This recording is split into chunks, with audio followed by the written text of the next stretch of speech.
It's Erin Stern. It's time for another fitness Q&A. These questions came from Instagram. The first one comes from J.N. Richner.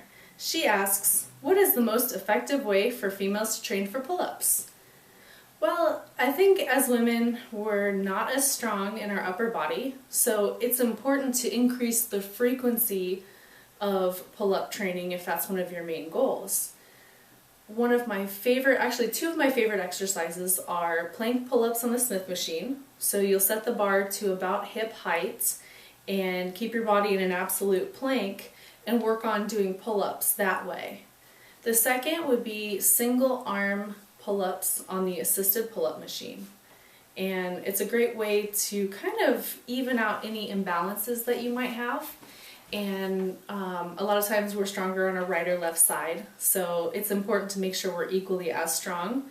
And then two other exercises you might want to try are band assisted pull-ups and also partner assisted pull-ups, where someone helps you on the way up and then you control the negative. But again, it's going to go back to frequency, so you're going to want to do something strength related for pull-ups probably 3 times a week. The next question comes from Lucy Helen. She asks, any tips for not binging on sweets? I crave them all day long and they are ruining my diet. Well, I think the fact that you're craving sweets either leads me to think that you might not have enough calories in your diet, or it could be the fact that you're dieting and you've created a scarcity in your mind. Whenever we create a scarcity or we make something off limits in our mind, we tend to want that more. So if you think you can always have sweets, you won't want them as much. That being said, if it's something that you're actually physically craving, I would say to try an apple or try a piece of fruit. That tends to really help that sweet tooth. And make sure you're drinking enough water.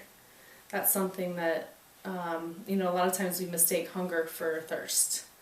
And then also you might want to try to add in a designated treat meal, and it could be something where you're craving chocolate all week long and you have something that you figure out before you have it, just a designated treat meal, and keep it to that one meal, and as soon as you leave the seat where you're eating, you're done and you go back to your regular meal plan. So that's something that has helped me in the past, but again, try not to think of anything as off limits because we tend to want it more.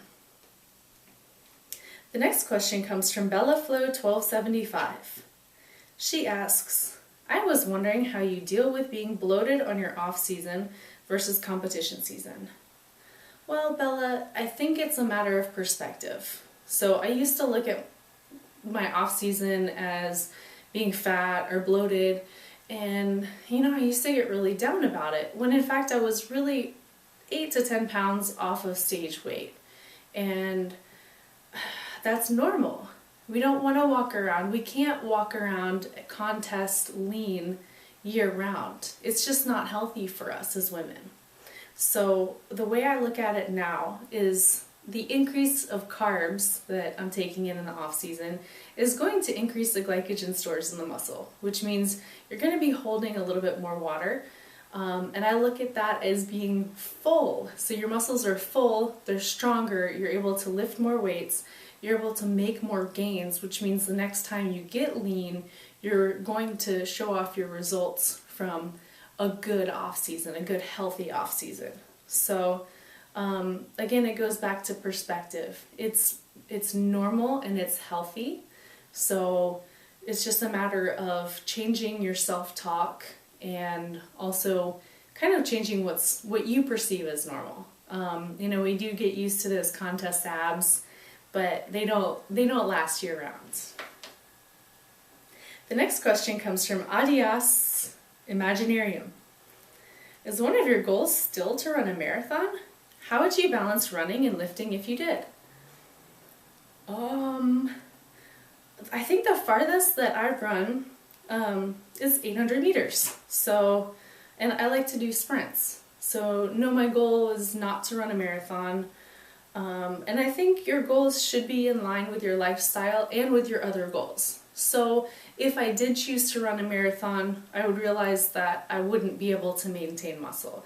The two goals really don't go hand in hand, just based on the mileage that you'd have to put on your body, and the fact that aesthetic muscle doesn't travel well when you're a long distance runner. So I think in that case it's going to be kind of one or the other, and there's nothing wrong with it. It's just a matter of prioritizing your goals and making sure that they're in line with your lifestyle and in line with your other goals.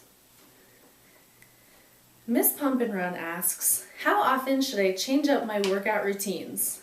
Besides it becoming a bit routine, I find I am not changing much in strength. I think changing your routine is important every 4 to 6 weeks. As soon as you feel it becoming routine or comfortable, that's a pretty good indication of plateauing. With that being said, I think it's very important to have definite, objective training goals. So if you're going into the gym, you always have a goal in mind. So if you're looking to get stronger, make sure you're either increasing your weight on each set, trying to go up in weight almost every week, or you can decrease the recovery between sets. And that's another great way to make progress. So between those two things, you can stay on a workout program for quite some time by just pushing yourself a little bit harder. Hopefully that helps. That's it for questions this time. Until next time, train hard, y'all. Thanks.